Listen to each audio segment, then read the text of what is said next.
Bledsoe was arrested. Patrick Montgomery was in court. Jonathan Manapa will stay in federal custody. No, I don't take responsibility at all. Hey everyone, welcome to the show. So 66-year-old DC resident David Walls-Kaufman was once a congressional staff member. And on January 6th, he lived so close to the Capitol, he literally walked to the building from his house. And Walls-Kaufman was seen on surveillance video illegally entering the Capitol. He stood by and watched as others were assaulting officers trying to guard the rotunda doors. From there, he traveled to the suite of then Speaker Nancy Pelosi. He was recording as other people were breaking things in there. They were loitering about. After he exited that office, Walls-Kaufman walked with the mob to the House chamber, and then he went to the Speaker's lobby, which is just outside of the House chamber. So he was present when Zachary Alam used a helmet and he was breaking one of the windows of the Speaker's lobby doors. And then Ashley Babbitt, as you guys know, attempted to climb through that broken glass and she was shot. So following Ashley Babbitt's shooting, additional police officers arrived. They tried to clear the area and to push the mob out of the building. But according to the prosecutor, Walls-Kaufman just wasn't following orders. And then he started screaming at one of the officers. He said, quote, "Get your fucking hands off of me." And this is while he's physically scuffling with the officer. So Walls-Kaufman and the others were ultimately forced out, but he remained on the Capitol grounds. He was there until it was dark, until after 5:30 p.m. The government also noted in his sentencing memo that there was a January 6th video that was removed by Walls-Kaufman from his YouTube channel. So he had really no explanation. He said, I don't know how it got removed. And then all of his Twitter posts from October 31st, 2020 through January 13th of 2021 also just happened to vanish. So Walls-Kaufman was arrested on June 8th of 2022, and he was charged with entering a restricted building or grounds, 2 counts of disorderly conduct, and parading or demonstrating in a Capitol. Following his arrest, Walls-Kaufman tried to downplay his actions at the Capitol, and his excuses kept changing. He made himself out to be a hero at first. He said he was trying to protect this little old lady. Then he used the old tried and true, I was pushed inside. And then he changed. Then he claimed that, we just walked in. Police waved at me as I came in, as I waltzed in unobstructed. So the prosecutor called this a fanciful tale. And I should note, too, Walls-Kaufman is being sued for wrongful death. So if you guys were wondering how he was not charged with assault, here's why. Here's what all went down. The officer with whom he scuffled ended up taking his own life in the weeks that followed the Capitol attack. He was one of the officers who committed suicide. His death has been attributed to a traumatic brain injury that he suffered on January 6th. So the widow of this 35-year-old officer, his name was Jeffrey Smith, she filed a lawsuit prior to the government bringing charges, these misdemeanor charges. And her lawsuit says that Walls-Kaufman snatched her husband's baton, took it away from him, and struck him in the face and the head with it. And Officer Smith's autopsy showed that he had multiple injuries to his face and his skull. Well, the prosecutor said we couldn't confirm that there was an assault, so we can't bring a charge. But it was also confirmed that Officer Smith was struck in the head with a large metal object at another point in time on January 6th. So it could be argued that that was the critical blow, the big metal object.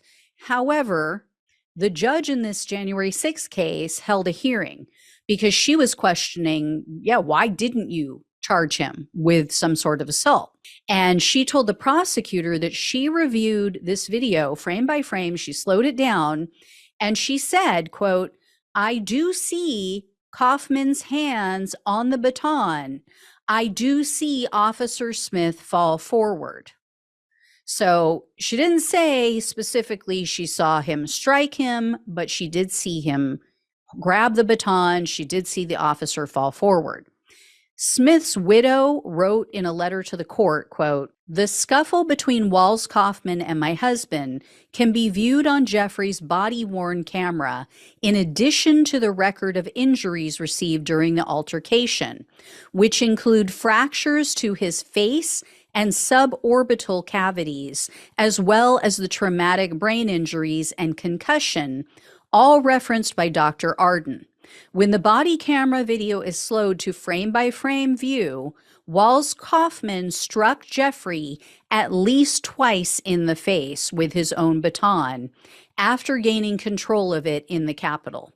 Walls-Kaufman is a trained martial artist and used his training for malicious conduct that day when he came into contact with the police." So that civil lawsuit is still outstanding. It carries a much lower burden of proof. So it's very likely she will win if, in fact, the video does show what she's claiming it shows. So I will definitely let you guys know when I hear more on that case. In regard to the January 6th case, Walls-Kaufman pleaded guilty to the parading charge in January of 2023. And he was looking at up to 6 months in jail, 5 years of probation, and $5,000 in fines. However, the prosecutor requested only 60 days in jail, 3 years of probation, 60 hours of community service, and $500 in restitution. At the sentencing hearing, Walls-Kaufman told the judge, quote, "I'm extremely sorry about what happened that day and my role in it." But then in regard to the assault, he said, quote, "I'm one of the last persons on earth that would do such a thing. I've been described as a cop killer, but there is no evidence." We'll have to see, right? The guy is proven to not necessarily be a straight shooter, given that he can't get his story straight about January 6th and, how he even got into the building. So we'll have to see when and if that video is released. Smith's widow, as well as Smith's father, also spoke at the sentencing hearing, and they urged the judge to give him the maximum sentence. Their statements were truly heartbreaking. I mean, his widow said in part, quote, "Because of the choices he made on January 6th, I lost my husband. My life will never be the same." And Smith's father told the judge, quote, "Jeff's passing ripped the heart out of our family. We will never be whole again." So, yeah, all these people running around saying, "Oh, Ashley Babbitt, she's the only one who got killed that day." Yeah, maybe this officer didn't die that day, but he died because of that day. Unfortunately, the judge in this case was U.S. District Judge Gia Cobb. She is one of the weakest judges on the bench by far, even more so than Trump-appointed judges.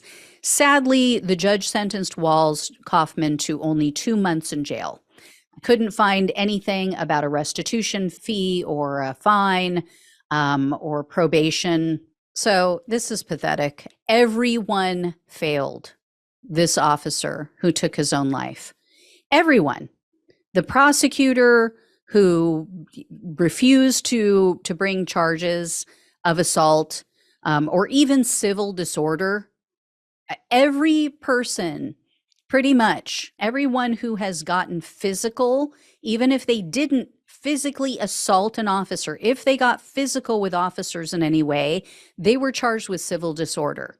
His resisting and refusing to leave when they ordered him to, and him grabbing this officer's baton, absolutely qualifies as civil disorder. And he should have been at minimum charged with that crime. So they failed him, this judge failed him, and the family of this officer. It is horrific and it's vile, and these people need different jobs. They're in the wrong line of work. They suck. It's that simple. So anyway, guys, as I said, I will keep an eye on this civil suit. I will let you know when I hear more. Thank you all so much for watching and listening. Sorry I didn't have better news. Please like this video, even though it wasn't good news. I get it. Please share it with others so they know about the injustice going on. become a subscriber, become a supporter of the show if you can. All the links are down below in the description box. So truly appreciate it. Love you all. Take care, and I'll talk with you soon.